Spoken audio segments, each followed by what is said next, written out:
Morning. Thanks again for all the comments on the previous videos.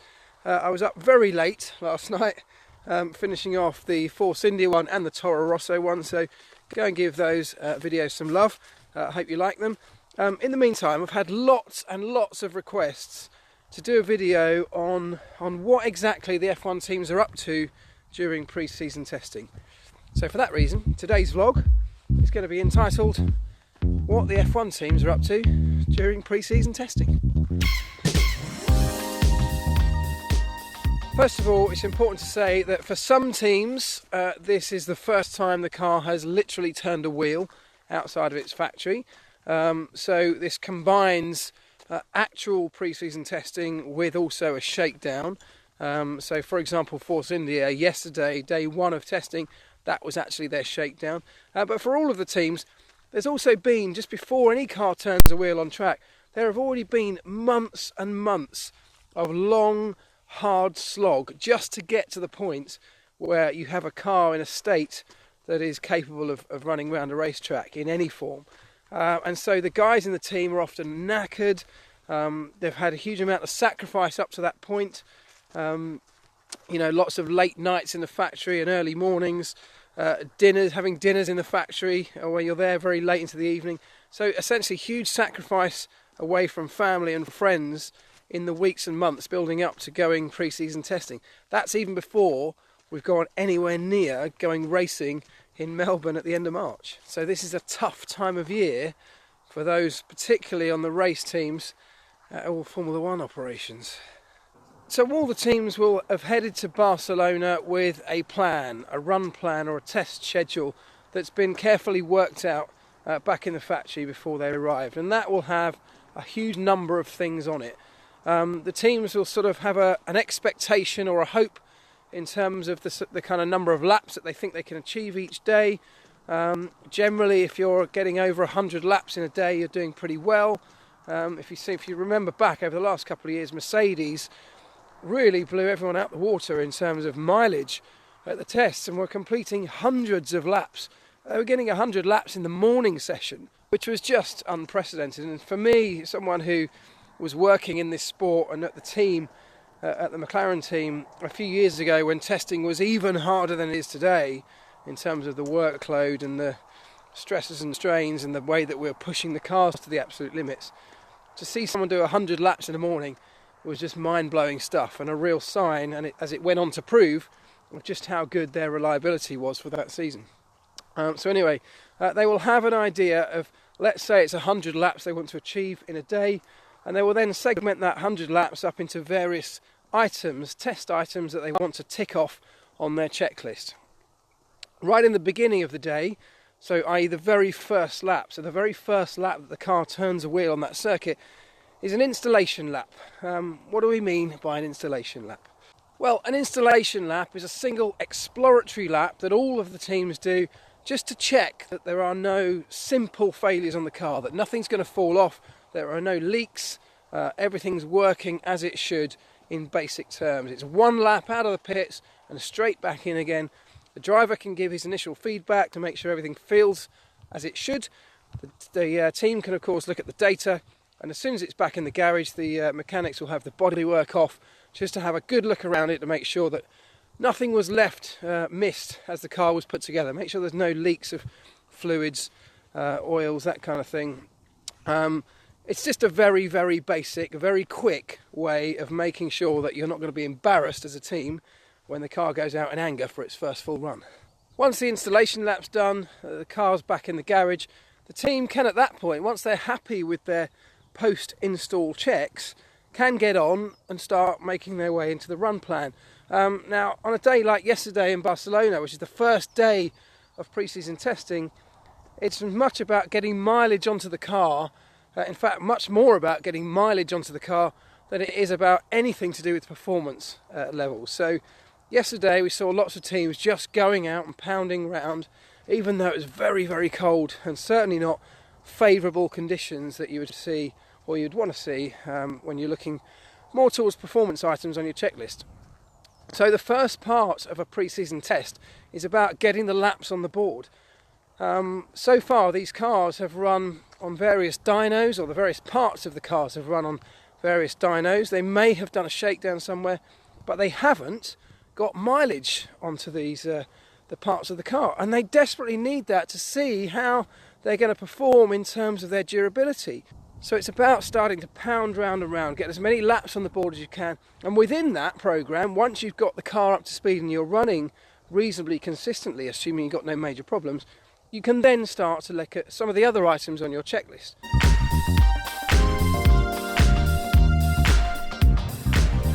One of the big words that you'll hear everybody talking about, if you haven't already, is correlation. What do they mean by correlation? Well, what they're talking about there is, having had the car in a wind tunnel and been looking at computational fluid dynamics simulations for months now on how these cars will perform, getting a huge amount of data, basing all of their decisions on that data because they haven't had a real car out on a test track at that point, they now have that real car. And what they now need to do is go and run through some of those tests on the racetrack and see how the data they get from the real car correlates to the data they've had from their wind tunnel and CFD simulations. And that's what's absolutely crucial here. Is the real life car as the simulation predicted? If it is, great, you've been going down the right path, you can continue your current development plan. If it isn't, if you have correlation problems, as we hear people talking about a lot, well then you've got a bit of an issue. You need to either go back and start to rework all the computer models in your simulator. You need to go back through everything you've done so far with all the test and simulation stuff and the wind tunnel models and reassess the direction that you're going as a team. It can be quite serious. So that first few days in fact, of getting laps on the board, running through various changes on the car just to assess your correlation is a really important part of the test. Love this view.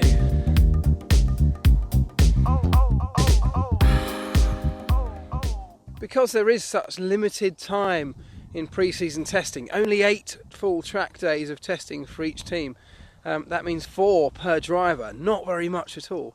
It puts a huge amount of pressure on the team to make use of it in the best and most efficient way possible. So this run plan that I talk about is actually absolutely critical that the team try and stick to it. But having said that, of course, you just never know what's going to happen with a new car, so you have to also be pretty flexible. Inside the garage, it's a very busy place, of course, over testing. Any data, so any lap that a car does produces data, and that data, as you can imagine, is poured over with a fine-tooth comb. Forensic levels of analysis, both inside the garage, but also that data is all being sent in real time straight back to each of the team's factories, where a huge number of people who can't be at the racetrack, just because of sheer numbers, are also doing the same thing. Analysing what they found, looking for any little details, whether it be for reliability or for performance. Inside the garage, the mechanics and engineers are also incredibly busy. Lots of changes happening, of course, over the first week of testing as teams look to try out new parts, look to try and just not fine-tune the setup, but just find a baseline setup, changing elements of the car and just see what effect it has. This is testing. This is about experimenting. So if the driver says he's got some mid-corner understeer, they may just go and start making some sweeping changes on the car and see what happens, recording, of course, the effects of all of those. As the mechanics change parts in the car, of course, as well, the team are recording just how long it takes to change those parts, building up a bit of a database, very rough database, but just an idea, so that when they get into racing and they're under serious time pressures, they've got to make snap, quick decisions on whether to change some of these parts in the car. They have an idea of how long it's going to take to do. The evenings inside a Formula One garage are almost as busy, if not busier, than the daytime when the car's running around the track. Nowadays, teams will bring in a night shift of mechanics to come in and start servicing the car throughout the evening. And when I say servicing the car, I mean completely stripping the thing back to basics, looking at every single part. There'll be various people who will start crack checking and testing all of the components on the car to look for any signs of wear or failure, early signs of failure. They'll be making sure that none of the pipework installation around the power unit has any signs of chafing or rubbing, nothing that, if it was left, might start springing into a leak or some kind of failure. The same with all the electrical harnesses that run all the way through the chassis and around the engine and power unit bay. All need to be absolutely meticulously inspected every single evening, not just the first day, every single evening. You cannot leave these things to chance, so you've got to be almost microscopic levels looking for anything untoward at all every single evening of a test. That means stripping the whole car down, putting it back together again. The engine will come out and go back to your power unit supplier, because they will have to do exactly the same kind of tests with the engine. They'll be looking down inside the cylinders with bore scopes, looking for signs of wear on those. Everything basically gets scrutinised to incredible levels to try and desperately make sure that reliability does not play a part in your championship, or adversely at least. Only once all the very basic things have been checked off your list in terms of reliability, in terms of durability, and in terms of correlation, can you really start to look in any detail at any sort of performance factors on your car. When that comes, of course, you're looking at things like tyres, although in Barcelona this week, with the very cold temperatures that they've got, it's almost pointless to start really trying to assess tyres at this stage. So they'll be starting to look at some of the setup items on the car, drilling down into the finer details, if you like, of the performance levels, changing things like wing angles, wing settings, all of the suspension settings on the car, and running through sweeps of those changes and doing lots of back-to-back runs to make sure that you can compare one change to the other. The data's all great, but what you really also need to back that up is the driver's feedback.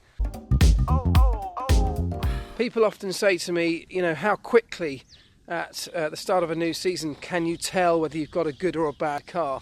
And there are different answers to that. Of course, you do get a very quick early impression straight away, and it's always an amazing feeling if your driver comes back in after the first decent length run with a smile on his face and talking very positively, because it just gives you that little boost and the sign that you've at least got something good to work with. Of course, if the feedback is going the other way, if there are no smiles and everyone's a bit grumpy, then you suddenly very quickly realise that actually you might have a bit of a challenge on your hands. But that's just your very first feeling. Of course, what decides these days in Formula One whether you have a successful car or not are the really tiny details, the really tiny, minute areas of performance advantage over your competitors. Things are so close.